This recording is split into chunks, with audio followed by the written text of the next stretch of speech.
Hey, it's me. Just a quick video I wasn't expecting to do today.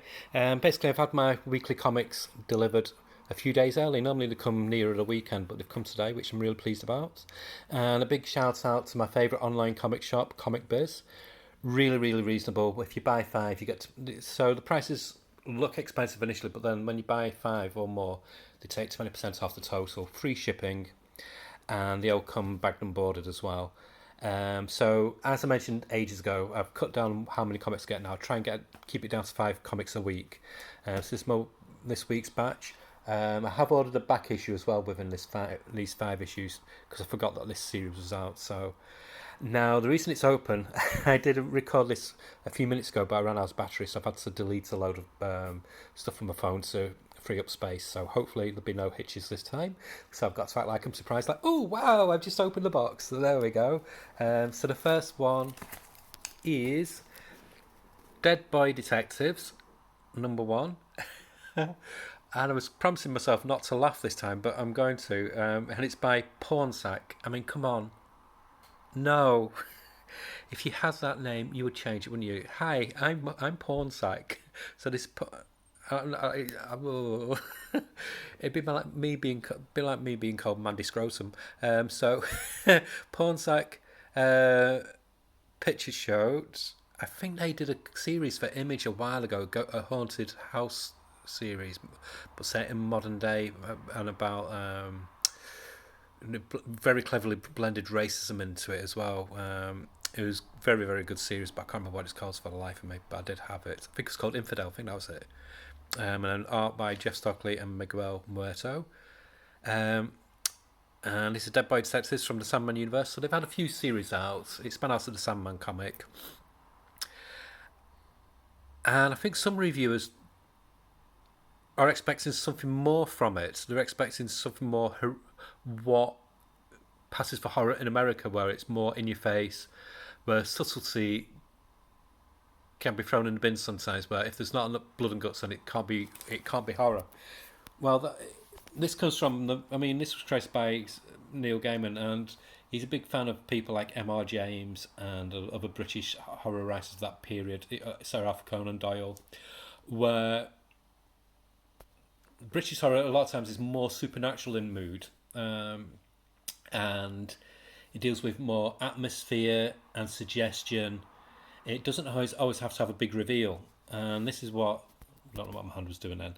This is what this series reminds me of, and it also harkens back to the classic boy detectives from years ago, like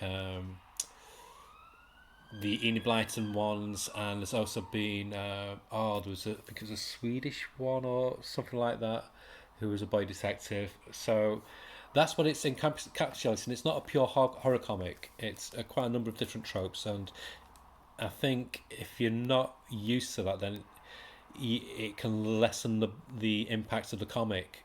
Whereas I'm really, really looking forward to it because I know what to expect, and I'm very excited about this. And I know that the writer's pretty solid.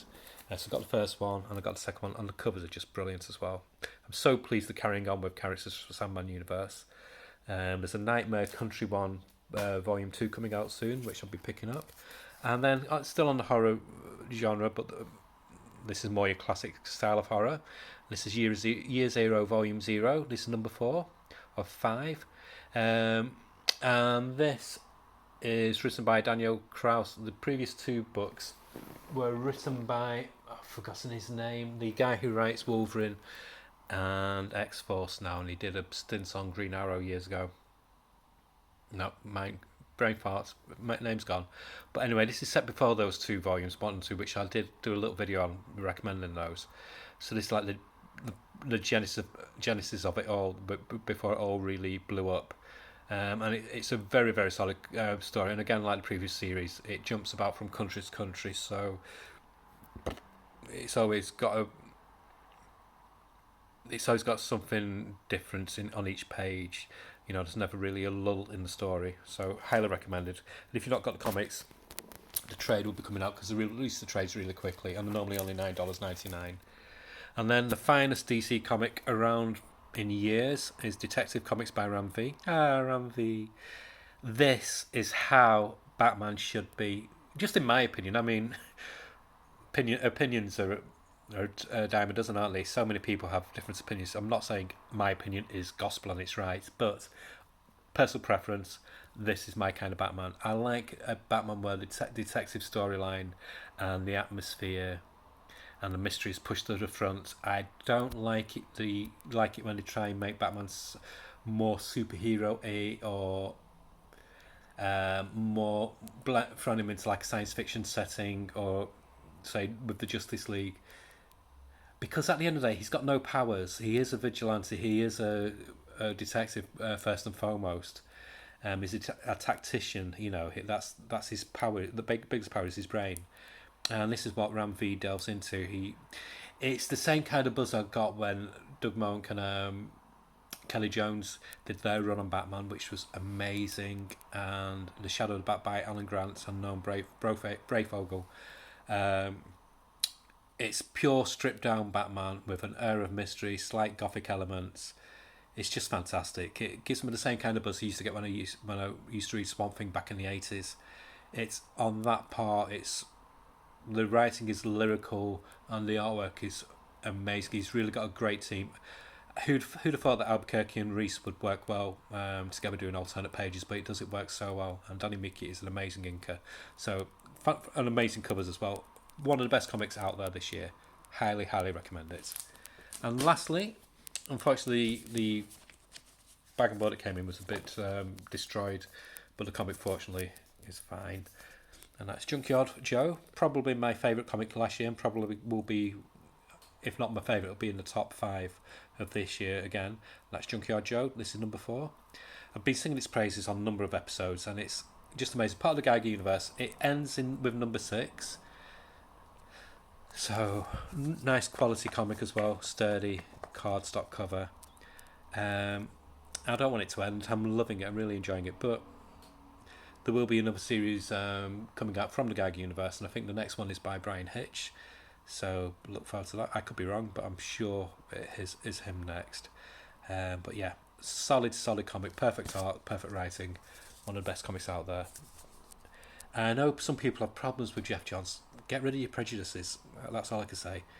And people who just believe what's on the internet, then more fool you, because a lot of the stuff on the internet is incorrect. I mean, I've had rumours about myself on the internet by people who had the nose put out to join by me just because I was friends with somebody, and blah blah blah. You know, and petty jealousies can make people get snipey. But yeah, I think Geoff Johns did go through a lull a few years back when he was like more ensconced in TV and film.